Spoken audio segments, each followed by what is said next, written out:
निगमकल्पतरोर्गलितं फलं शुकमुखादमृतद्रवसंयुतं पिबत भागवतं रसमालयं मुहुरहो रसिका भुवि भावुका नारायणं नमस्कृत्य नरं चैव नरोत्तमं देवीं सरस्वतीं व्यासं ततो जयमुदीरये। श्रीमद् भागवत प्रसंग एनु આજે સત્ર ક્રમાંક 257 22 ડિસેમ્બર 2021 પુનરથી પરિવાર વતીથી આપ સૌને ભગવત સ્મરણ કરી પ્રભુના યુગલ શ્રી ચરણોમાં સદૈને દંડવત પ્રણામ કરી નવમસ્કંદનો પ્રથમ અધ્યાય એનો આપણે આરંભ કરીએ। પ્રથમ પ્રકરણ છે એનું નામ છે સૂર્યવંશ પ્રકરણ। આપણે એમાં ગયા વખતે જે પ્રમાણે સમજાવ્યું હતું એ પ્રમાણે ચંદ્રવંશની સાથે પણ સંબંધિત છે। પહેલો અધ્યાય 42 શ્લોકો છે। એક વાક્યમાં અધ્યાયનું વિષય વસ્તુ આપણે વિચારીએ તો ઈલા અને બુધ એમના દ્વારા પુનર્વાની ઉત્પત્તિ। આ અધ્યાય ચંદ્રવંશનો ઉપક્રમ સમજાવે છે। 9 પ્રકારના સેવકોની વાત આપણે કરી હતી। એમાં પહેલા 3 પ્રકારના સેવકો જ્ઞાન અને વૈરાગ્ય યુક્ત છે, માટે શાસ્ત્રની રીત પ્રમાણે ઉત્તમ છે અને ઉત્તમનું નિરૂપણ, એમની કથાનું નિરૂપણ પ્રથમ 3 અધ્યાયોમાં કરવામાં આવ્યું છે। એમાં સુદ્યુમ્ન, કવિ અને શર્યાતી આ 3 મુખ્ય છે। વૈવસ્વત મનુના પુત્ર રાજા પ્રદ્યુમ્નની કથા અને એમાં ભગવાનની વિભૂતિ રૂપ વૈવસ્વત મનુના પુત્ર રાજા સુદ્યુમ્નની કથા અને એમાં ભગવાનની વિભૂતિ રૂપ રાજા સુદ્યુમ્ન, એ જ સૂર્યવંશ અને ચંદ્રવંશ આ બંનેની ઉત્પત્તિનો સંબંધ એમની સાથે છે। એટલે સુદ્યુમ્ન એમના દ્વારા જ સૂર્યવંશ અને ચંદ્રવંશનું અનુસંધાન મળે છે। આ વિશેષતા છે શ્રીમદ ભાગવત। સુદ્યુમ્ન જ્યારે સ્ત્રી રૂપે હોય છે ત્યારે સોમના પુત્ર બુધ એમના દ્વારા પુત્ર રૂપે પુનર્વાર થાય છે, જેમના થકી પછી સોમવંશ ચાલ્યો છે। અને એ વૈવસ્વત એટલે સૂર્ય, સૂર્યના પુત્ર મનુ એના પુત્ર। આ સુદ્યુમ્નથી સૂર્યનો વંશ ચાલ્યો। પ્રસિદ્ધિ એની ઓછી છે, પણ ચંદ્રથી જે વંશ ચાલ્યો અને એમને ત્યાં પુનર્વાર થયા એની પ્રસિદ્ધિ ઘણી છે, સુવિદિત છે। અને એટલા માટે ચંદ્રવંશ એમના દ્વારા ચાલેલો છે એ પણ પ્રસિદ્ધ છે। પણ પ્રથમ અધ્યાય મુખ્યત્વે વિચાર કરવામાં આવે તો સોમવંશની સાથે એનો સંબંધ છે। અને વાસ્તવિક રીતે પહેલો અધ્યાય અને 14 થી 24 સુધીના જે 11 અધ્યાય છે આ અધ્યાયોમાં ચંદ્રવંશનું નિરૂપણ કરવામાં આવ્યું છે। અને બીજા અધ્યાયથી 13મા અધ્યાય એમાં સૂર્યના વંશનું નિરૂપણ કરવામાં આવ્યું છે। આટલું યાદ કરાવી આરંભ કરીએ શ્રીમદ ભાગવતનો 9મો સ્કંદ પ્રથમ અધ્યાય। રાજા પરીક્ષિત વૈવસ્વત મનુના વંશ વિશે શ્રવણ કરવાની પોતાની જે જિજ્ઞાસા છે શુકદેવજી મહારાજની પાસે નિવેદન કરતા વિનંતી કરે છે। રાજોવાચ મન્વંતરાણી સર્વાણી ત્વયુક્તાની શ્રુતાની મે વીર્યાન્યંત વીર્યસ્ય હરિસ્તત્ર કૃતાની છે। શ્રવણમાં અત્યંત આસક્તિવાળા રાજા પરીક્ષિત સુખદેવજી મહારાજને કહે છે, સુખદેવજી મહારાજ, મન્વંતરાણી સર્વાણી, જેટલા મન્વંતર છે એ મન્વંતરની કથા આપે મને શ્રવણ કરાવી અષ્ટમ સ્કંદમાં, એ મેં શ્રવણ કરી. શ્રુતાની, અને એમાં વીર્યાન્યંત વીર્યસ્ય, ભગવાનના પરાક્રમ કેવા છે, અનંત વીર્યસ્ય, એ પ્રભુના અનંત પરાક્રમ વાળી કથાઓ એ પણ આપણે અનુગ્રહપૂર્વક મને શ્રવણ કરાવી. મારે તત્વતાની છે, ભગવાને જે પરાક્રમ કર્યા હતા એ પણ આપણે મને શ્રવણ કરાવી. યોસૌ સત્યવ્રતો નામ રાજર્ષિ દ્રવિડેશ્વરા, જ્ઞાનમ યોતીત કલ્પાંતે લેહે પુરુષ સેવયા. અને એમાં પણ દ્રવિડ દેશના જે રાજાની આપણે વાત કરી, સત્યવ્રત નામના રાજાની આપણે વાત કરી, એવા હતા રાજર્ષિ. રાજા હોવા છતાં પણ ઋષિ સમાન જીવન જીવતા હતા, માટે રાજર્ષિ. દ્રવિડેશ્વરા, દ્રવિડ દેશના રાજા, એમની જે પણ કથાનક વસ્તુ હતી એ આપણે શ્રવણ કરાવી. સત્યવ્રત એમનું નામ હતું અને એમને જ્ઞાન કઈ રીતે મળ્યું હતું. બીજા શ્લોકનો ઉત્તરાર્ધ બે શબ્દ વિચારવા જેવા છે. જ્ઞાનમ, આ પહેલો શબ્દ છે ઉત્તરાર્ધનો, અને છેલ્લો શબ્દ છે પુરુષ સેવયા. સિદ્ધાંત જરા સમજવા જેવો છે આ બે શબ્દોમાં. જીવનમાં જ્ઞાન અને સેવાનો સમન્વય આ દુર્લભ છે, છતાં પણ એનો સમન્વય થાય તે અનિવાર્ય પણ હોય એવું સમજાય છે. કેવળ જ્ઞાન હોય અને સેવા ન હોય તો જ્ઞાન અધૂરું રહેશે. વાત જરા વિચારજો. જ્ઞાન સાધન છે, ભગવાન સાધ્ય છે, આ સિદ્ધાંત છે. ક્યાંક એવું ના થાય જીવનમાં કે આપણે જ્ઞાનને જ સાધ્ય સમજી લઈએ અને જે આપણા મૂળ સાધ્ય છે એ ભગવાનની આપણે વિસ્મૃતિ કરી દઈએ, એવું ના થાય. વિશ્વમાં તપાસ કરીશું, જ્ઞાની પુરુષો દુર્લભ છે, છતાં પણ કદાચ મળી રહેશે. પણ જ્ઞાની હોય અને એમના જીવનમાં ભગવત સેવા પણ હોય, આ સમન્વય એ વધારે દુર્લભ છે. અને એમાં પણ જ્ઞાની પણ હોય અને પુષ્ટિમાર્ગી પ્રણાલિકા પ્રમાણે ભગવત સેવા, એ તો અત્યંત દુર્લભ છે. કેવા હતા સત્યવ્રત રાજા? પરિચય આપ્યો. રાજા પરીક્ષિત પોતે પણ રાજા છે ને, પણ રાજર્ષિ નથી. સત્યવ્રત તો રાજર્ષિ હતા. જ્ઞાનમ, જ્ઞાન પ્રાપ્ત કર્યું. કઈ રીતે? ભગવત સેવા પણ કરી, ના દ્વારા જ્ઞાન મળ્યું છે. શ્રી મહાપ્રભુજીનો સિદ્ધાંત યાદ કરાવો આપ લોકોને. શાસ્ત્રમ અવગત મનોવાગ્ય કૃષ્ણ. આ શ્રી મહાપ્રભુજીનો સિદ્ધાંત ચર્ચા કરી છે આપણે, એની પુનરુક્તિની આવશ્યકતા નથી, પણ કાળજામાં આ સિદ્ધાંત આપણે કોતરી રાખવાનો. સવૈ વિવસ્વત પુત્રો મનુરાસિદ વિશ્વતો વત્તસ્તસ્ય સુતા પ્રોક્તા ઇક્ષ્વાકુ પ્રમુખા નૃપા. એ જ જે રાજા હતા સત્યવ્રત, આ કલ્પમાં વૈવસ્વત મનુ એ થયા. એ પણ મેં આપની પાસેથી શ્રવણ કર્યું. અને એમના પુત્રો જે થયા ઇક્ષ્વાકુ વગેરે રાજાઓ થયા. ઇક્ષ્વાકુ પ્રમુખા નૃપાહા રાજાઓ થયા. બહુ વચન છે. હવે મારી વિનંતી એટલી જ છે, તેષામ વંશમ પૃથક બ્રહ્મન વંશાનુચરિતાની છે. એમનો વંશ પણ શ્રવણ કરાવો અને એમના વંશમાં થનારા જે રાજાઓ હોય વંશાનુચરિતાની છે એ પણ મને શ્રવણ કરાવો.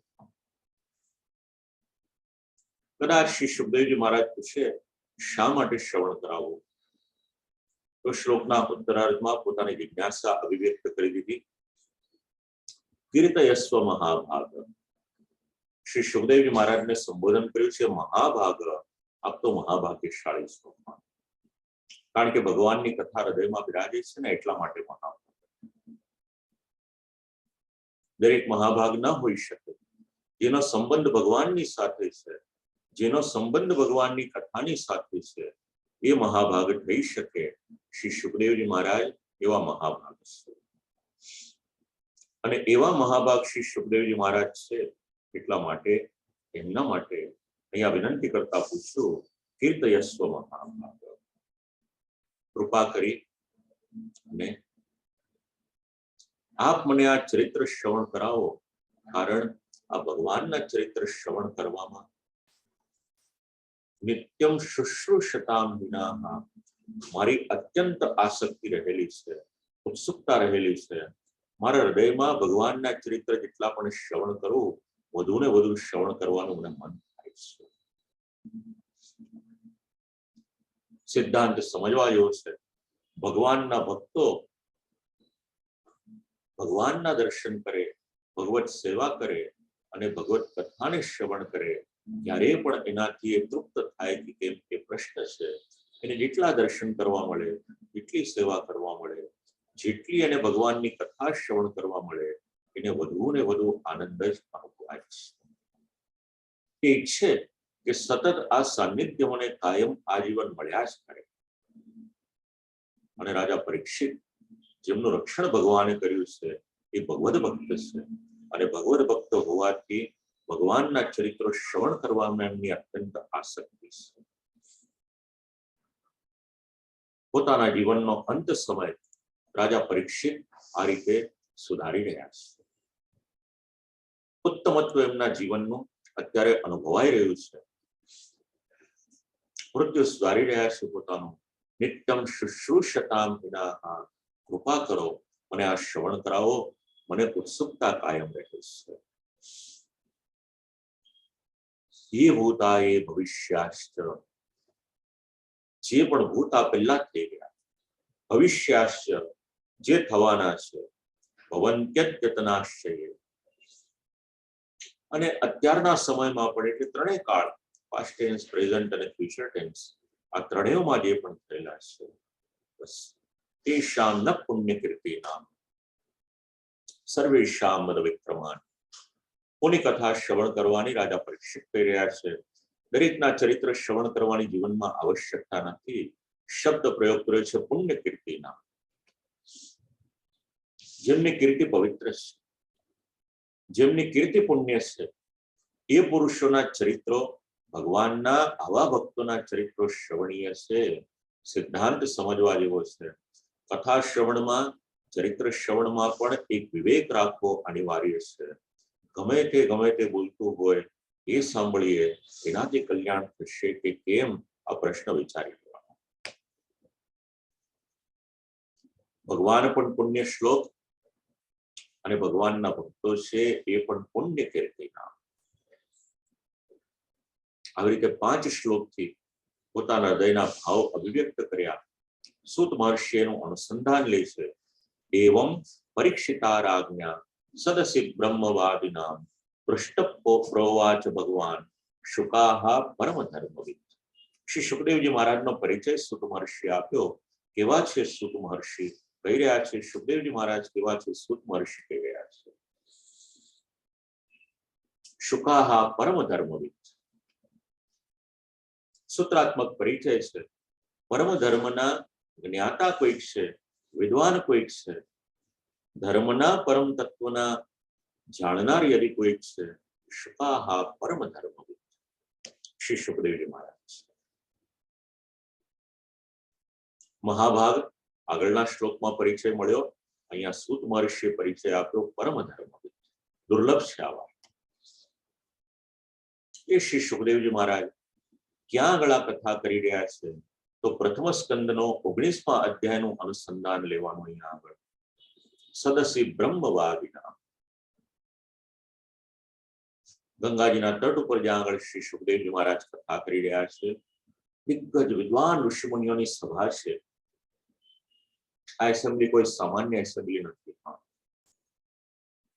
જે સ્કોલર્સ છે, લર્નેડ છે, વૈદિક નોલેજ પણ જેમને છે, પુરાણ શાસ્ત્ર, વેદ, ઉપનિષદ જેટલા જેટલા ગ્રંથો છે એના ઉચ્ચ કક્ષાના તજજ્ઞો ત્યાં આગળ બિરાજમાન છે, વિદ્વાનો બિરાજમાન છે, ઋષિમુનિઓ બિરાજમાન છે, જેમણે શાસ્ત્ર લખ્યા છે એ પણ બિરાજમાન છે, જેમણે શાસ્ત્રના દર્શન કર્યા છે એવા શ્રી વેદવ્યાસજી પણ બિરાજમાન છે. કોઈ સામાન્ય સભા નથી. આ સિદ્ધાંત વિચારવા જેવો છે. ભાગવતમાં ભગવાનની કથા તો એક જ પ્રકાર છે, પરંતુ જ્યાં આગળ જે પ્રકારનો શ્રોતા વર્ગ હોય ત્યાં આગળ એ પ્રમાણેની રસોત્પત્તિ થાય છે. કથા કઈ રીતની થાય?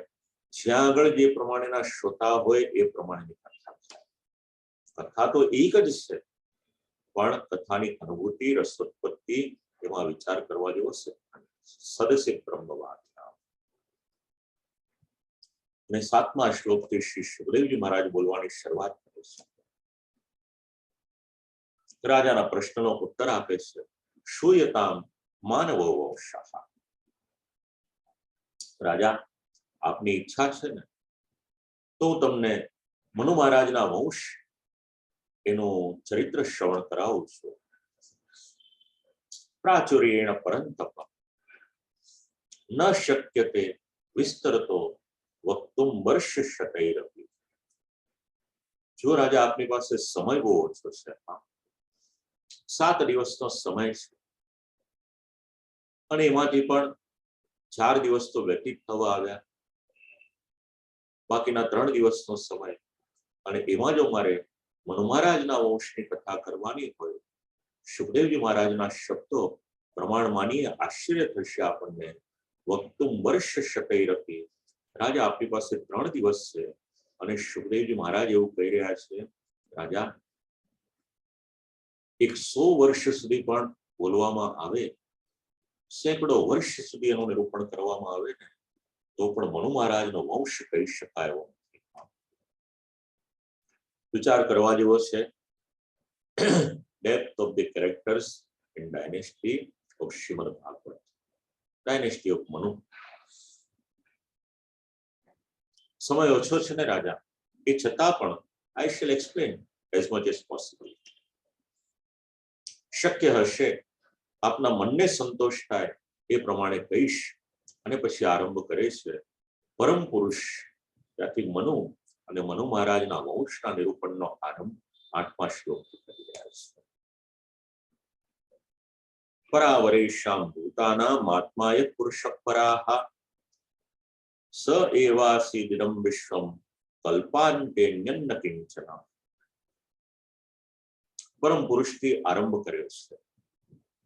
એકલા હતા પરમ પુરુષ. આ વિશ્વમાં બીજું કોઈ ન હતું, ન અન્ય કિંચન, કઈ ન હતું, કોઈ ન હતું. અને ત્યારે આ પરમ પુરુષ એકલા હતા. યાદ કરાવું આપ લોકોને શ્રીમદ ભાગવતનો 2ય સ્કંદ 9મો અધ્યાય ચતુશ્લોકી ભાગવત. અહમેવા સમયવાગ્રે. બસ ત્યાં પણ આ જ વિચાર કરવાનો. અહીંયા પણ વિશ્વમાં કઈ ન હતું ત્યારે પણ ભગવાન પરમ પુરુષ હતા. બધું જ છે ત્યારે પણ પરમ પુરુષ છે, અને જ્યારે કઈ નહીં હોય ત્યારે પણ ભગવાન એ પરમ પુરુષ અવશ્ય હશે. આ મૂળ છે. આપણા સૌનું મૂળ અહીંયા આગળ રહેલું છે. ત્યારે આ પુરુષ હતા, પ્રભુ હતા. તસ્ય નાભે સમભવત પદ્મકોશો હિરણ્મયા તસ્મિન યજ્ઞે મહારાજ સ્વયંભુશ્ચતુરાનન. જુઓ રાજા, આ પુરુષ, મૂળ પુરુષ કહો, પરમ પુરુષ કહો, એમની નાભીમાંથી પદ્મકોશો હિરણ્મયા, એક સુવર્ણમય કમલકોશ, ગોલ્ડન લોટસ કહી શકીએ, બસ એ પ્રકટ થયો. અને એવા 4 મુખ જેમના હતા એવા બ્રહ્માજી પણ પ્રકટ થયા. શ્લોક આપ લોક સૌ જાણો છો. શાંતાકારમ ભુજગશયનમ પદ્મનાભમ સુરેશમ વિશ્વાધારમ ગગન સદૃશમ મેઘવર્ણમ શુભાંગમ. બોલે ભગવાન વિષ્ણુને ધ્યાન કરવાને માટે આ શ્લોકનો ઉચ્ચાર કરવામાં આવે છે. પણ શ્રીમદ ભાગવતમાં અનુસંધાન લેવું હોય તો આવું કંઈક વિચારી શકાય. પરમ પુરુષ અને એમની નાભીમાંથી સ્વર્ણમય કમલકોશ, અને એમાંથી બ્રહ્માજી. પહેલા સ્કંદનો 3જો અધ્યાય વાંચો, બીજા સ્કંદનો 7મો અધ્યાય વાંચો, અન્ય પણ આપણને પ્રમાણ મળી રહે. તો ભગવાન એમાંથી બ્રહ્માજી પરંપરા આગળ ચાલે છે. મરીચિર મનસસ્તસ્ય જગ્ને તસ્યાપિ કશ્યપાઃ. બ્રહ્માજીના મનમાંથી કોણ થયા એટલે કેવું મરીચી. જો આખી પરંપરા સમજાવી રહ્યા છે મનુ મહારાજ કઈ રીતે આવી રહ્યા છે. એમને ત્યાં કશ્યપ મુનિ જગ્ને તસ્યાપિ કશ્યપાઃ. અલગ અલગ સ્કંદમાં આપણે ચરિત્ર શ્રવણ કર્યું. કશ્યપ અને દિતિનો પ્રસંગ પણ શ્રવણ કર્યો, કશ્યપ અને અદિતિનો પ્રસંગ પણ શ્રવણ કર્યો. ત્રીજો સ્કંદ લો, 8મો સ્કંદ લો. દાક્ષાયણ્યામ તતો દિત્યામ વિવસ્વાન અભવત સતા. અને આજે કશ્યપ મુનિ હતા, દક્ષની પુત્રી જેનું નામ અદિતિ, જે દેવમાતા હતા, એમાં વિવસ્વાન એટલે સૂર્ય નામના એમના સંતાન થયા, એમના પુત્ર થયા. વિવસ્વાન અભવત સુતા. હવે વિવસ્વાન નામ યાદ રાખજો, ગડબડ ન થાય. વિવસ્વાન સૂર્ય, એમનો સંબંધ સંજ્ઞાની સાથે, અને એમને ત્યાં સંતાન થયા એનું નામ શાદ્દેવ મનુ. અને શાદ્દેવ મનુ એમની પત્નીનું નામ શ્રદ્ધા, અને એમને ત્યાં 10 પુત્રો થયા. તો 11મા 12મા શ્લોકમાં એનું અનુસંધાન લેવામાં આવે છે. આ મૂળ ક્રમ યાદ રાખજો, કારણ કે બીજા અધ્યાયમાં પણ એનું નિરૂપણ આવશે. તતો મનોઃ શાદ્દેવઃ સંજ્ઞાયામાસ ભારત શ્રદ્ધાયામ જનયામાસ 10 પુત્રાન સ આત્મવાન. બસ એમને ત્યાં સંજ્ઞા નામની સૂર્યની સ્ત્રી અને એમને ત્યાં શાદ્દેવ નામના મનુ થયા છે. પરિચય આપ્યો. આ મનુ કેવા હતા? આ મનુ ઔદાર્ય એમને વરેલું. એમની પત્નીનું નામ શ્રદ્ધા, અને એમના દ્વારા એમને 10 સંતાનો. શાદ્દેવ મનુ અને શ્રદ્ધાને ત્યાં 10 સંતાનો થયા.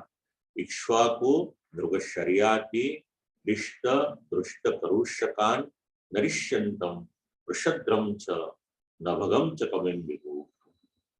12મા શ્લોકમાં આજે 10 સંતાનોના નામ છે. આગળ ઉપર એમના વંશની કથાઓ આવશે. એટલે 11મો અને 12મો શ્લોક અનુસંધાન એનું ચાલ્યા કરશે. પણ આ તો સંતાનો થયા. જ્યારે એમને ત્યાં સંતતિ ન હતી, શાદ્દેવ મનુને સંતતિ ન હતી, ત્યારે એમણે યજ્ઞ કર્યો હતો. હવે એનું અનુસંધાન લેશે કે જ્યારે એ દંપતીને ત્યાં કોઈ સંતાન હતું નહીં, ત્યારે વશિષ્ઠ મુનિને વિનંતી કરવામાં આવી, અને વશિષ્ઠ મુનિએ એ સમયે મિત્રાવરુણને યજ્ઞ કરાવ્યો. 13મા શ્લોકથી એનું નિરૂપણ કરે છે. અપ્રજસ્ય મનઃપૂર્વમ વશિષ્ઠો ભગવાન કિલ મિત્રાવર્ણયોરિષ્ટિમ પ્રજાર્થમ કરોત વિભુઃ. વૈવસ્વત મનુને સંતાન થતું નહીં. વશિષ્ઠ મુનિને વિનંતી કરી, વિનંતીને માન્ય રાખી, અને એ સમયે વશિષ્ઠ મુનિએ સંતાન પ્રાપ્તિને માટે મિત્રાવર્ણનો યજ્ઞ કરાવ્યો. પ્રજાર્થમ અકરોત વિભુઃ. પ્રજાર્થમ એટલે સંતાન પ્રાપ્તિ. હવે યજ્ઞ કર્યો હતો પુત્રની પ્રાપ્તિને માટે, પણ શ્રદ્ધાની ઈચ્છા હતી કે કન્યાની પ્રાપ્તિ થાય. પતિ પત્ની છે. પતિ એમ ઈચ્છે છે કે પુત્ર સંતાન રૂપે મળે, પત્ની ઈચ્છે છે કે કન્યા મળે. પતિએ વિચાર્યું કે દીકરો હશે, રાજકારભારમાં સહાયક થશે. પત્નીએ વિચાર્યું કે દીકરી હોય તો મારા કાર્યમાં સહાયક થઈ શકે. હતો તો પુત્રને માટે યજ્ઞ, પણ શ્રદ્ધા દેવી એમણે વિનંતી કરી તત્ર શ્રદ્ધા મનોપત્ની હોતારમ સમયાચત ગૃહિત્રર્થમુપાગમ્ય પ્રણિપત્ય વયોવ્રતા. કેવા હતા શ્રદ્ધા? નામ જેવા. પરિચય આપે છે વયોવ્રતા.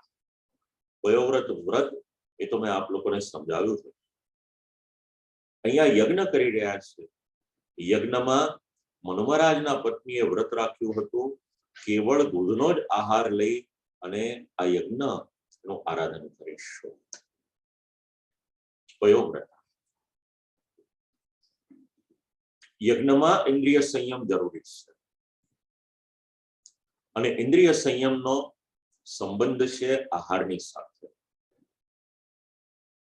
એટલા જ માટે શ્રદ્ધા કદાચ વયોવ્રતા થયા હોય, આમ પણ શ્રીમદ ભાગવતજીની 7 દિવસનો કથાનો જે ક્રમ હોય છે એમાં પણ એક પર્યાય એવો આપ્યો છે, 7 દિવસ માટે કેવળ દૂધ પીને શ્રીમદ ભાગવતની કથા શ્રવણ કરો. ઇન્દ્રિય સંયમ જરૂરી છે, મનની ચિત્તની વૃત્તિઓ શાંત રહે એ જરૂરી છે. એનો સંબંધ આહારની સાથે છે.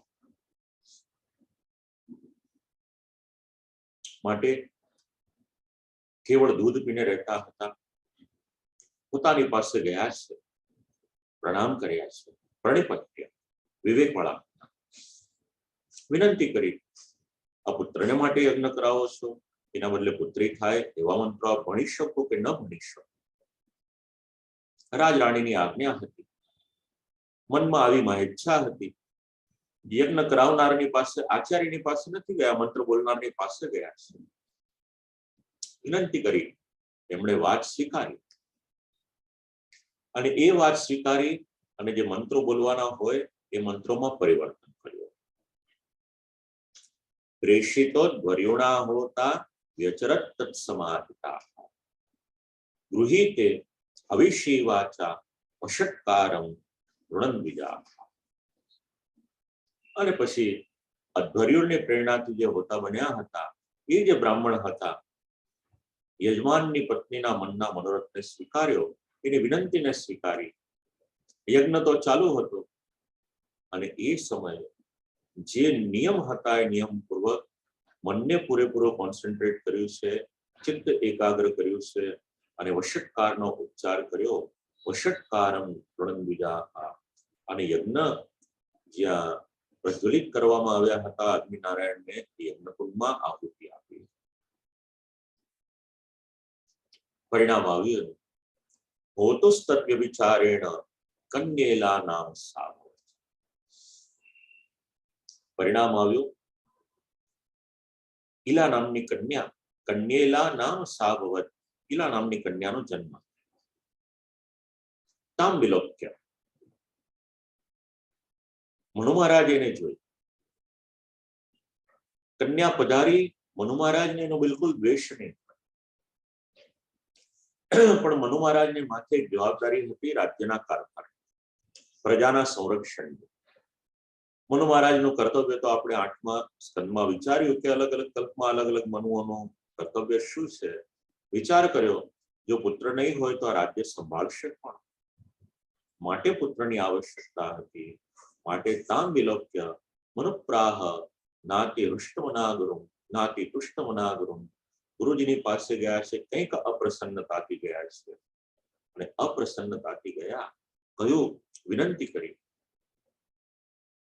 ભગવાન કિમિદમ જાતમ. હે ભગવાન. વશિષ્ઠ મુનિ ઋષિએ પોતાના જઈને સંબોધન કર્યું. કિમિદમ જાતમ, આપ તો કેવા છો? બ્રહ્મવાદી નામ. હમણાં આપણે વિચાર કર્યો ને, બ્રહ્મવાદીની સભા હતી. બસ આ વશિષ્ઠ મુનિ એમાંના એક બ્રહ્મવાદી છે. બ્રહ્મને જાણે છે, જાણીને બીજાને પણ સમજાવી શકે એવા છે. બ્રહ્મવાદી છે. વિપર્યય મહો કષ્ટમ. મેં તો આપની પાસે કર્મ કરાવ્યું હતું અને દીકરો થાય એના માટે, પણ કોઈ દિવસ બને નહીં. અને આજે આવું વિપરીત ફળ કેમ આવ્યું? કોઈ દિવસ એવું જોયું નથી. જો મંત્રોચ્ચાર બરાબર કરવામાં આવ્યો હોય, વિધિ વિધાન મુજબ યજ્ઞ કરવામાં આવ્યો હોય, તેનું પરિણામ જે આપણે ધાર્યું હોય એ જ મળે. એ સક્સેસફુલ થાય જ થાય એટલી મને સમજણ છે. મને આપનામાં બિલકુલ શંકા નથી. આપ તો બ્રહ્મવાદી છો. આપના કાર્યમાં કોઈ પણ પ્રકારની મુશ્કેલી થઈ ન શકે. એ છતાં પણ આ વિપરીત પરિણામ શા માટે આવ્યું એ જાણવાની મારી જિજ્ઞાસા છે. યજ્ઞ દ્વારા ઈચ્છિત ફલ પ્રાપ્તિ એ યુગમાં થતી હતી. કલયુગ છે અત્યારના, અને કલયુગના પ્રમાણે પ્રભાવ એવો છે, દેશ કાલ દ્રવ્ય કરતા કર્મ મંત્ર આ બધાની શક્તિ જાળવવી મુશ્કેલ બને. એટલે પછી ઈચ્છિત ફળ ન મળી શકે એવું બની શકે. એના કારણે એવું ન વિચારાય કે યજ્ઞની પ્રથા છે એ પ્રથામાં કોઈ મુશ્કેલી છે, અપ્રમાણિત છે એવું ન વિચારાય. यूयम ब्रह्म विदो युक्ता तपसा किल्बिषा. यूयम ब्रह्म विदो, आप બ્રહ્મને પણ જાણો છો. બ્રહ્મને પ્રાપ્ત કરવાની માટેના જે મંત્રો છે, જે પ્રકાર છે, જે વિધિ છે, એ પણ આપ જાણો છો. અને એનાથી આપ તપસ્વી છો. વશિષ્ઠ મુનિનો પરિચય આપે છે. તપસા દગ્ધ કિલ્બિષા. આપે તપ કર્યું ને, તપના કારણે આપના જેટલા જેટલા પાપ હતા એને તો આપણે ક્યારના આપે બાળી નાખ્યા છે. 7મા સ્કંદના 11મા અધ્યાયમાં તપ શબ્દ વિચાર્યો હતો. બીજા સ્કંદમાં પણ વિચાર્યો હતો આપણે. બ્રહ્માજી પણ તપ કરે. બ્રહ્માજીના વંશમાં થયેલા વશિષ્ઠ ઇત્યાદિ મુનિઓ છે એ પણ તપ કરે. અને ભાગવતની તો પરંપરા આપણે વિચારીએ, નર અને નારાયણ પણ તપ કરે. આ ભૂમિ એવી છે જ્યાં ભગવાન પણ તપ કરે. ભગવાનથી ભૂતલ પર આવેલા, ભગવાનથી દિવ્યલોકમાં આવેલા બ્રહ્માજી પણ તપ કરે. બ્રહ્માજીના સંતાનો હોય એ પણ તપ કરે. આખી એક પરંપરા છે. પરિણામ શું આવે? દગ્ધ કિલ્બિષા. જે તપ કરે એના પાપનો નાશ થઈ જાય. કુતાહા સંકલ્પ વૈષમ્ય મનૃતમ એ ઉદયશ્રીવા. છતાં પણ આપે જે સંકલ્પ કર્યો એ સંકલ્પનું વિપરીત પરિણામ શેના માટે આવ્યું આ મને સમજાતું નથી. અને ખાસ કરીને યુયમ બ્રહ્મવિદા માટે વિચાર કરી શકાય. તત્કાલીન સમાજ, એ સમાજના લોકોને તપસ્વી, સાત્વિક અને સંનિષ્ઠ બ્રહ્મના વચન અને કર્મમાં અગાધ શ્રદ્ધા હતી. તેથી વિપરીત ફળ આવ્યું, વિચાર્યું ન હતું માટે વિનંતી કરી. હવે વરિષ્ઠ વશિષ્ઠની તપોબલ રૂપી જે વિશેષતા છે એનો વિચાર કરી શકાય 19મા શ્લોક 20મા શ્લોકમાં. નિશમ્ય તદ્વચસ્તસ્ય ભગવાન પ્રપિતામહઃ હોતુર્વ્યતિક્રમં જ્ઞાત્વા બભાષ્ય રવિનંદનઃ. ભગવાન પ્રપિતામહઃ. શ્રી સુખદેવજી પોતાનો સંબંધ વશિષ્ઠ મુનિની સાથે કેવો છે એનું નિરૂપણ કરે છે. પિતા, પિતામહ અને પ્રપિતામહ એટલે શ્રી સુખદેવજી પોતાના ચોથી પેઢીના પૂર્વજને યાદ કરે છે. ભગવાન પ્રપિતામહ પોતે તો છે જ પિતા, પિતામહ અને પ્રપિતામહ. જ્યારે શ્રાદ્ધ કરવાનો પ્રસંગ આવે ત્યારે પણ આપણી પહેલાની જે 3 પેઢી હોય એ 3 પેઢીના પૂર્વજોનું સ્મરણ કરી અને શ્રાદ્ધ કરવામાં આવે છે.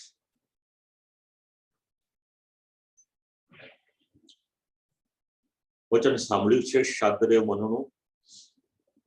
હોતુર વ્યતિક્રમં જ્ઞાત્વા. ખ્યાલ આવ્યો કે આજે મંત્રમાં પરિવર્તન થયું એ તો હોતાએ કરેલું છે. અને એટલા માટે જે રાણીની વિનંતી હતી, સંકલ્પ હતો એ પ્રમાણે આ બધું જ થયેલું છે. જ્ઞાન વૃદ્ધ છે ને પ્રપિતામાં ગ્રેટ ગ્રાન્ડફાધર. શાંતિથી વિચાર્યું અને વિચારીને વૈવસ્વત મનુને બભાષ્ય રવિનંદનમ મનુને કહ્યું એતત સંકલ્પ વૈષમ્યમ હોતુ સ્તે વ્યભિચારતા. આ તો તમારી પત્નીએ વિનંતી કરી એટલા માટે તમારો તો પુત્રનો સંકલ્પ હતો પણ કન્યા થઈ. હોતાએ આ રીતના સંકલ્પમાં પરિવર્તન કર્યું પણ ચિંતા ન કરશો.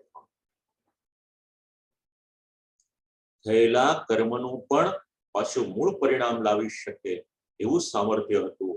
માટે અભય વચન આપતા કહ્યું, ચિંતા ન કરશો, તથાપિ સાદેશ્યે તે સુપ્રજાસ્ત્વં સ્વતેજસા. આપે મને કહ્યું ને મેં તપ કર્યું છે, બસ મારા તપનો હવે હું વિનિયોગ કરીશ. મારા તપના બળથી આપને ઉત્તમમાં ઉત્તમ પુત્ર સુપ્રજાસ્ત્વં શ્રેષ્ઠ પ્રજા આપને પ્રાપ્ત થાય, માટે આપ ચિંતા ન કરશો. હવે પોતાનું તપોબલ હતું, ભગવાનની સ્તુતિ કરી રહ્યા છે. એવમ વ્યવસિતો રાજન ભગવાન સમહાયશા. ભગવાનને વિનંતી કરી છે, સ્તુતિ કરી છે, અને ભગવાનને સ્તુતિ કરી, વિનંતી કરી, અને આ જે કન્યા હતી જેનું નામ ઈલા હતું, સ્ત્રીમાંથી પુરુષ થઈ જાય આ પ્રમાણે પ્રભુને વિનંતી કરી છે, સ્તુતિ કરી છે, પુંસ્તુ કામ. અને એનું પરિણામ આવ્યું 22મા શ્લોકમાં. હવે શ્રીમદ ભાગવત એન્ડ સાયન્સ વિચારવું હોય તો વિચારી શકાય. કન્યા ઈલા પુત્ર સુદ્યુમ્ન થાય છે.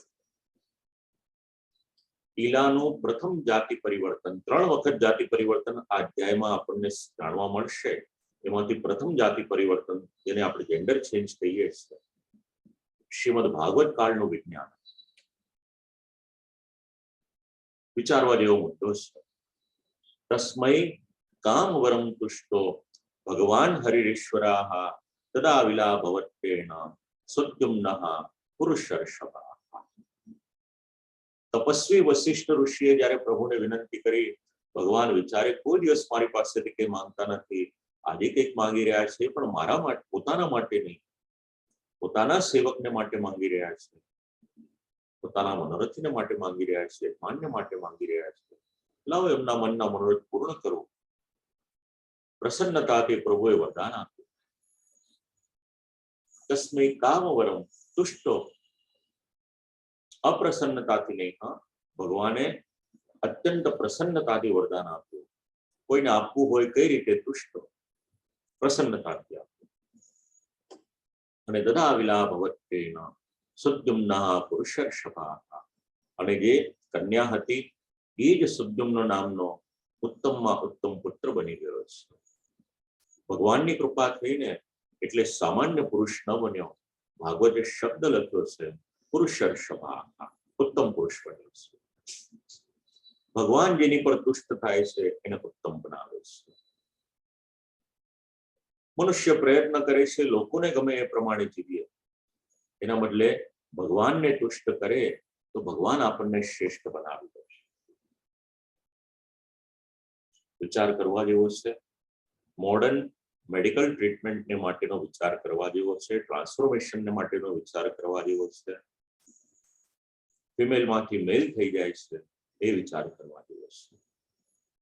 આજનું વિજ્ઞાન પણ આ કાર્ય કરી શકે છે, જેન્ડર ચેન્જ કરી શકે છે, પણ એક્સપેન્સિવ પણ છે, રિસ્કી પણ છે. ભાગવત કાળમાં તપોબળ અને એનાથી આગળ વિચારીએ તો ભગવાનની કૃપાને કારણે એ શક્ય થયું છે. હવે કન્યામાંથી પુત્ર થઈ ગયો, રાજા આનંદથી જીવે છે, પરિવારમાં આનંદ છે. પણ વિધાતાના વિધાનને બદલવા મુશ્કેલ છે. પ્રમાણ શ્રીમદ ભાગવત આપે છે. સુદ્યુમ્ન શ્રી મહાદેવજી અને પાર્વતીજીના એકાંતનું જે સ્થાન હોય છે ત્યાં આગળ પ્રવેશ કરે છે. એનું નિરૂપણ કર્યું શ્રી સુખદેવજી મહારાજે. કે રાજા સ એકદા મહારાજ વિચરન મૃગયામ બને વૃતઃ કટિપયામાત્યે રશ્વમારુહ્ય સૈંધવમ પ્રગૃહ્ય રુચિરમ ચાપમ શ્રાંશ પરમાત્મુતાન દંશિતોન મૃગમ વીરો જગામ દિશોત્તરામ. એક દિવસ નીકળ્યા છે સુદ્યુમ્ન વનમાં શિકાર કરવાને માટે, પોતાના મિત્રોની સાથે શિકાર કરવાને માટે ધનુષ્ય ઇત્યાદિ સાથે રાખ્યા છે. અને ઉત્તમમાં ઉત્તમ જે અશ્વો હતા, કેવા અશ્વો? સૈંધવમ, સિંધુ દેશના, સિંધ દેશમાં જન્મેલા જે ઘોડાઓ હતા, એની પર આરૂઢ થઈને નીકળ્યા છે શિકાર કરવાને માટે. અને આમ કરતા કરતા જગામ દિશોત્તરામ, ઉત્તર દિશા તરફ ગયા. ઘણે દૂર સુધી નીકળી ગયા છે. ત્યાં આગળ દંશિતો અનુમૃગમ વીરો, અનુમૃગમ એટલે હરણાનો શિકાર કરવાને માટે નીકળ્યા છે, મૃગોનો શિકાર કરવાને માટે. બે વાત વિચારવા જેવી છે. એક તો જે ઘોડા ઉપર આરૂઢ થયેલા છે સિંધુ દેશના ઘોડાઓ છે. સિંધ દેશ આપણી સાથે ભારતનો જ એક ભાગ હતો, આજે પાકિસ્તાનમાં નીકળ્યો. અખંડ ભારતના કેટલા ભાગલા પડ્યા, આપણું દુર્ભાગ્ય છે. રાજા પરીક્ષિત પણ એક વખત શિકાર કરવાને માટે નીકળ્યા હતા, મુશ્કેલી થઈ હતી. અત્યારે સદ્યુમ્નના જીવનમાં આવ્યો છે આ પ્રસંગ, અને ત્યાં આગળ જતા ઉત્તર દિશામાં સુકુમાર વનમ મેરો રથસ્થાત પ્રવિવેશ યત્રાસ્તે ભગવાન સર્વો રમમાણ સહો મયા. શ્રી મહાદેવજીનું અને પાર્વતીજીનું એક એકાંત સ્થાન હતું, જ્યાં કાયમને માટે શિવ પાર્વતી વિહાર કરે છે. એ સ્થાનમાં પ્રવેશ કર્યો છે, અને પ્રવેશ કરતાની સાથે જ સુદ્યુમ્ન પુરુષમાંથી સ્ત્રી થઈ જાય છે. જો આ બીજી વખત દ્વિતીય જાતિ પરિવર્તન છે. સુદ્યુમ્ન ઈલામાંથી સુદ્યુમ્ન, કન્યામાંથી પુરુષ થયા છે, તો પુરુષમાંથી પાછા કન્યા થયા એનું નિરૂપણ કરે છે. અને આમાં એકલા સુદ્યુમ્ન નહીં, સમૂહમાં જાતિ પરિવર્તન થઈ ગયું છે. તસ્મિન પ્રવિષ્ટ એવાસો સુદ્યુમ્ન પરવીરઃ અપશ્યત શ્રેયમાત્માનમ અશ્વમ ચ વડવામ નૃપા. જેઓએ વનમાં એકાંત સ્થાનમાં પ્રવેશ કર્યો છે, સુદ્યુમ્ને જોયું કે પોતે પુરુષમાંથી સ્ત્રી બની ગયા છે. જે અશ્વ ઉપર આરૂઢ થયા હતા એ અશ્વ એ પણ ઘોડામાંથી ઘોડી થઈ ગઈ. ટ્રાન્સફોર્મેશન જોયું પોતાનું, મેલમાંથી ફિમેલ થઈ ગયા છે. એટલું જ નહીં, સુદ્યુમ્ન અને અશ્વનું તો આવું થયું, એમની સાથે જે એમનો પરિકર હતો એમનું પણ એવું જ થયું. તથા તદનુગા સર્વે આત્મલિંગ વિપર્યયમ. જેટલા જેટલા પુરુષો હતા, ઘોડાઓ હતા, એ બધા જનું જાતિ પરિવર્તન, લિંગ પરિવર્તન થઈ ગયું. પુરુષમાંથી સ્ત્રી થઈ ગયા. વિક્ષમાણા પરસ્પરમ, એકબીજાને જુએ છે. દ્રષ્ટા વિમનસો ભુવન, અત્યંત આશ્ચર્ય થયું. કલ્પના પણ નથી કે આવું કઈ રીતના થાય. અને અત્યંત આશ્ચર્યની સાથે સાથે દુઃખ પણ થયું છે. દુઃખી મન થયું. રાજાને પ્રશ્ન થયો. કલિયુગનો જીવ પ્રશ્ન પૂછશે એની કરતા હું જ પ્રશ્ન પૂછી લઉં. એટલે રાજાએ પ્રશ્ન પૂછ્યો. કથમ એવં ગુણો દેશાઃ કેન વા ભગવન કૃતાઃ પ્રશ્નમેનં સમાચક્ષ પરમ કૌતૂહલં વિના. એવો તો કયો દેશ હતો આ કે પ્રવેશ માત્ર કરે અને પુરુષમાંથી સ્ત્રી બની જાય? એવું તો કયું કારણ હતું? કંઈક તો હશે. મારા સંશયનું સમાધાન આપ કરો. સુખદેવજી મહારાજ તો પરમ ધર્મવિદ છે. તરત જ એમની શંકાનું સમાધાન કરી. જુઓ રાજા, એકદા ગિરીશમ દ્રષ્ટુમ ઋષ્યસ્તત્ર સુવ્રતાઃ. કેટલાક ઋષિમુનિઓ હતા, એક વખત શ્રી મહાદેવજીના દર્શન કરવાને માટે પધારે છે.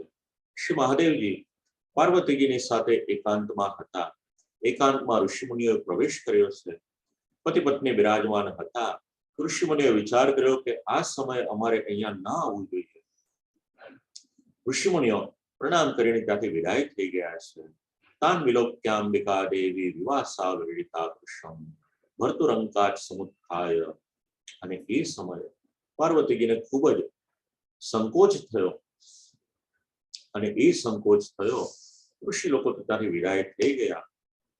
પ્રસંગરમ બ્રહ્મમાણયો એને જોઈને અને નિવૃત્તા પ્રયુસ્તસ્મન તસ્માન નર નારાયણાશ્રમમ, નર નારાયણના આશ્રમ તરફ વિદાય થઈ ગયા. એક વિવેક વિચારવા જેવો છે. જય વિજય અને સંત કુમારનો પ્રસંગ આપણે વાંચીએ કે શ્રીમદ ભાગવતનો અધ્યાયના આ શ્લોકો જયારે વાંચીએ છીએ, જે મોટા માણસો છે, જે પબ્લિક ફિગર્સ છે, ક્યારેય પણ એમને ત્યાં એપોઇન્ટમેન્ટ વગર ન જોયું, એમનો સમય લીધા વગર ન જોયું. ગમે ત્યારે ગમે તેના ઘરે કોઈ પણ સમય જઈએ નહીં. અર્વાચીન શિષ્ટાચાર આપણને આ સમજાવે છે. મહાપુરુષોને પણ પોતાનું કામ હોય, એમાં ખલેલ ન પહોંચાડાય. પોતાના પરિવારની સાથે સ્વલ્પ સમય મળતો હોય, કારણ કે જાહેર જીવન હોય, સમાજને સમય આપવો પડતો હોય, તો પારિવારિક જીવનમાં જે સમય આપે, કોઈ પણ સમયે કોઈ પણ વ્યક્તિ ત્યાં આગળ જાય મુશ્કેલી થાય. અને આ તો શિવ પાર્વતીજીનો સંબંધ છે, લૌકિક સંબંધ નથી, અલૌકિક સંબંધ છે. આપણે આપણી લૌકિકતાથી એને વિચારી ના શકાય, બુદ્ધિથી પર છે. જેમ ભગવાન શ્રી કૃષ્ણ અને શ્રી રાધિકાજી ભલે આપણને તત્વ બે લાગતા હોય, પણ એનું ઐક્ય વિચારવામાં આવ્યું છે. બસ એવી જ રીતે શિવ પાર્વતી એ તો અર્ધનારી નારેશ્વર છે. લોકોની દ્રષ્ટિએ ભલે બે હોય, પણ અર્ધનારી નારેશ્વર. જીવ પાસે આદિભૌતિક દ્રષ્ટિ છે અને શાસ્ત્રની પાસે આધ્યાત્મિક દ્રષ્ટિ છે. તર્કથી નહીં સમજાય, આધ્યાત્મિક દ્રષ્ટિ હશે તો સમજાશે. કારણ કે ભગવાન કૃપા કરીને દિવ્ય ચક્ષુ આપે તો વિરાટ સ્વરૂપના દર્શન થાય. પાર્વતીજીએ વિનંતી કરી કે પ્રભુ, ત્યારે પણ કોઈ પણ આવી રીતે આવે આપણે ત્યાં, તદિદમ ભગવાન પ્રિયાયા પ્રિય કામયા સ્થાનમ ય પ્રવિશેદેત સવૈયોષિત ભવેદિતિ.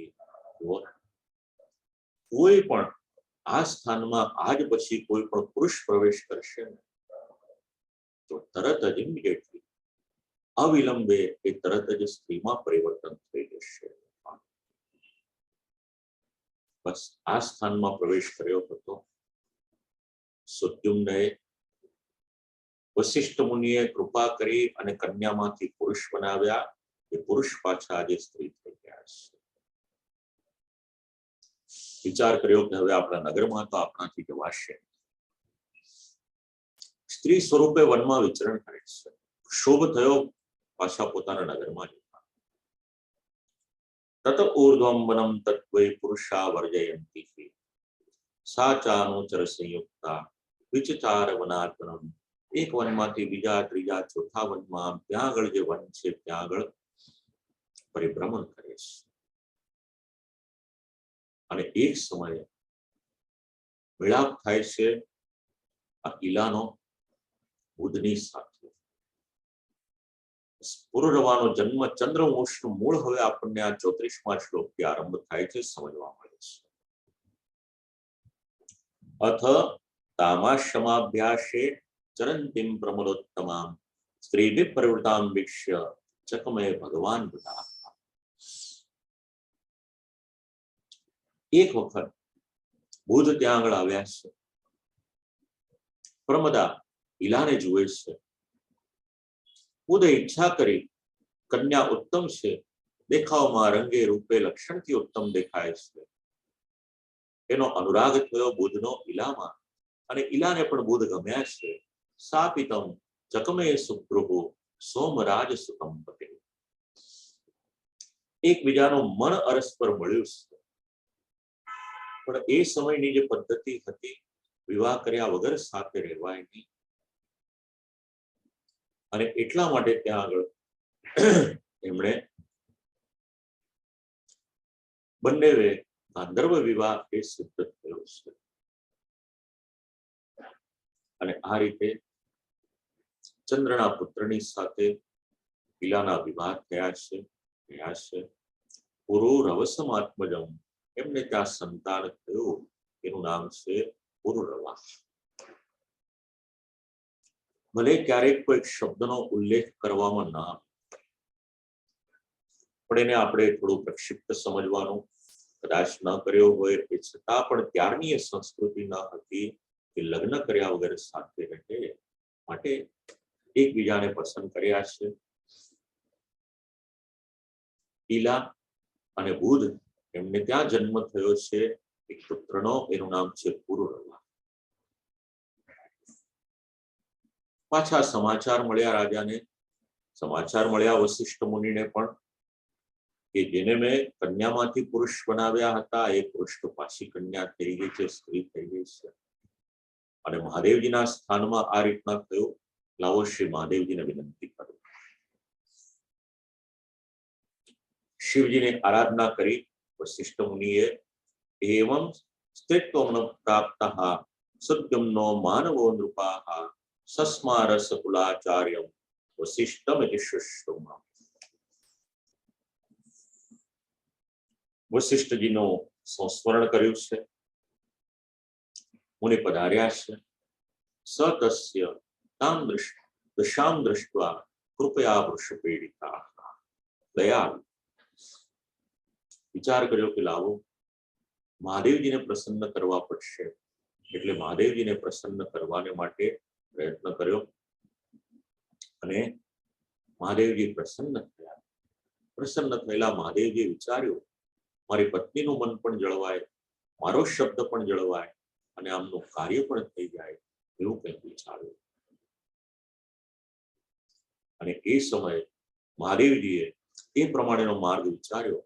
હવે તુષ્ટસ્તસ્મૈ સ ભગવાન ઋષે પ્રિયમાવહન સ્વામ ચ વાચમૃતામ કુર્વન ઇદમાહ વિશામ પટે. વિચાર્યું કે દરેકનું વચન સચવાય, દરેકનું મન સચવાય એવો માર્ગ કાઢવો. અને શ્રી મહાદેવજીએ આશીર્વાદ આપતા, વરદાન આપતા એટલું કહ્યું, માસમ પુમાનસ ભવિતા માસમ સ્ત્રી તવ પુત્રજા. તૃતીય વખત સુદ્યુમ્નનું જાતિ પરિવર્તન થઈ રહ્યું છે, ઈલાનું જાતિ પરિવર્તન થઈ રહ્યું છે. જુઓ, 1 માસ માટે આ પુરુષ રહેશે અને 1 માસને માટે સ્ત્રી રહેશે. આની સિવાય બીજો કોઈ માર્ગ નથી. પુરુષ હશે પ્રજાનું રક્ષણ કરશે, સ્ત્રી હશે ત્યારે પુરવાનું લાલન પાલન કરવાનું જે કાર્ય છે એ કરી શકશે. આચાર્યાનુગ્રહાત કામમ લબ્ધ્વા પુંસં વ્યવસ્થયા પાલયામાસ જગતિમ નાભ્યનંદસ્પતમ પ્રજા. જે પ્રમાણે ગુરુજીએ કર્યું હતું, સુદ્યુમ્ન એ પ્રમાણે રાજ્ય કરે છે, પણ પ્રજા એમને એક્સેપ્ટ ન કર્યા. 1 માસ રક્ષણ કરે, પણ બીજા માસે જયારે સ્ત્રી બની જાય છે, સ્ત્રી ધર્મો પ્રકટ થાય છે, પ્રજા એને એક્સેપ્ટ ન કરી શકી. નાભ્યનંદસ્પતમ પ્રજા. અને એ સમય પ્રજાને સેટિસ્ફાય કરવી ડિફિકલ્ટ હતી. ઉત્કલ, ભય અને વિમલ નામના 3 પુત્રો થયા. ધર્માનુરાગી હતા, દક્ષિણ દેશના રાજાઓ થયા. આમ કરતા કરતા સુદ્યુમ્ન વૃદ્ધ થયા. હવે પોતાના પુત્ર પુરુરવા એમને રાજ્ય આપ્યું છે. જ્યારે પોતે કન્યા બન્યા અને બુદ્ધથી જે પુત્ર થયો હતો, મોટો પુત્ર હતો, એને રાજ્ય આપ્યું. તપસ્યા કરવાને માટે પુરુરવસ ઉત્સૃજ્ય ગામપુત્રાય ગતો વનમ, અને તપસ્યા કરવાને માટે એ વનમાં જતા રહ્યા છે. વિચારવા જેવા મુદ્દા છે. શ્રીમદ ભાગવતના વિજ્ઞાનની સાથે ખાસ કરીને જેમણે સાયન્સ એન્ડ રિલિજન જાણવું હોય, આ 9મો સ્કંદનો આ પહેલો અધ્યાય છે. ખૂબ વિચાર કરવાનો છે. શ્રીમદ ભાગવતમાં તો સહજ છે. અત્યારે જેના માટે મેડિકલ ટ્રીટમેન્ટ લેવામાં આવે છે.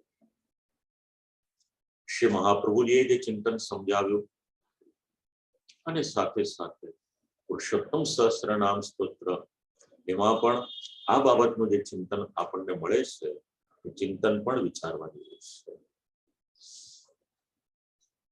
સુદ્યુમ્નના સ્ત્રી અને પુરુષપણાનું કારણ ચંદ્રવંશના પ્રવર્તક અને સૂર્ય અને ચંદ્રના વંશના અધ્યાયનું નિરૂપણ.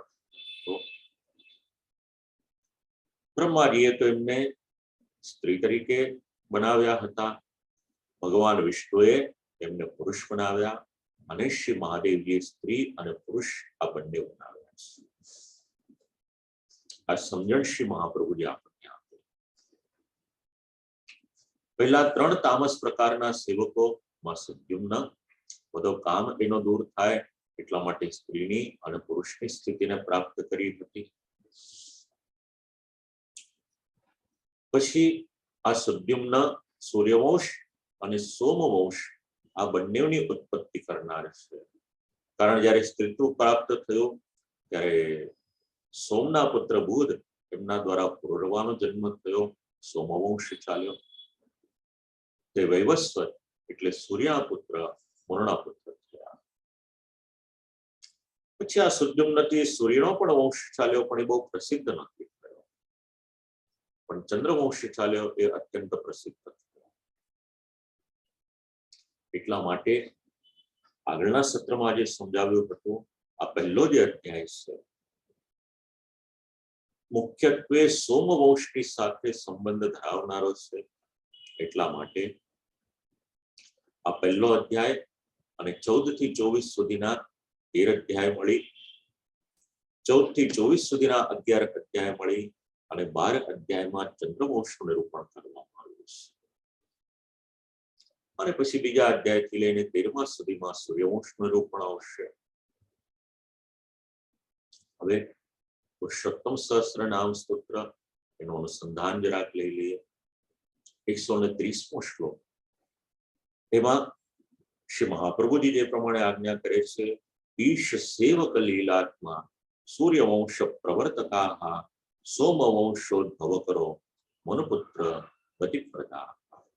ઈશ સેવક લીલાત્મા, ઈશ પ્રભુ, સેવક ભક્ત, એ બંને સંબંધી જે સેવ્ય સેવક લક્ષણ રૂપ લીલા તદ્રૂપ છે, આત્મા જેમના છે એવા પ્રભુ. સ્વામી અને સેવક સંબંધી લીલા જેમનો આત્મા છે, જેમના ચિત્ત છે એવા પ્રભુ. એ જ સૂર્યવંશ પ્રવર્તકા. સૂર્યવંશ એની પુત્ર પુત્રી રૂપ પરંપરાની પ્રવૃત્તિ કરનાર એ પણ ભગવાન છે. સૂર્યવંશનો ઉત્કર્ષપૂર્વક નિર્વાહ આજીવિકા ચલાવનાર એ પણ ભગવાન છે. સૂર્યવંશને ઉત્પન્ન કરનાર પણ ભગવાન છે. અને આ ભૂમિમાં સૂર્યવંશનું સ્થાપન કરનાર એ પણ ભગવાન છે. એ આખી પરંપરા આપણે વિચારી, ભગવાન નારાયણ, બ્રહ્માજી, મરીચી, કશ્યપ, વસવાન સૂર્યનારાયણ, અને ત્યાર પછી આખો મનનો વંશ ચાલ્યો. બસ એની સાથે આ નામ વિચારી શકાય. એવી જ રીતે સોમવંશોદ્ભવ કરા, ચંદ્રવંશની ઉત્પત્તિ કરનાર જે પ્રમાણે હમણાં કહ્યું એ પણ ભગવાન છે. તો આ પ્રથમ નવમ સ્કંદનો પ્રથમ અધ્યાય. બીજા અધ્યાયમાં પણ આગળ હવે રાજાઓના એમના બાકીના જે પુત્રો છે એમના ચરિત્રોનું અનુસંધાન આવશે, એ શ્રવણ કરીશું. તો આ અધ્યાયને અને આજના સત્રને બંનેઓને આજે આપણે અહીંયા આગળ વિરામ આપીએ. ઇતિ શ્રીમદ ભાગવતે મહાપુરાણે સાત્વત સંહિતાયામ આનંદસ્ય હરે લીલાયામ નવમ સ્કંદે પ્રથમોધ્યાય. પ્રભુના યુગલ શ્રી ચરણોમાં આ વાણીને સમર્પિત કરી મનોરથી પરિવાર વતીથી આપ સૌને ભગવત સ્મરણ કરી અને આજના આ સત્રમાંથી આપણે સૌ વિરામ લઈએ.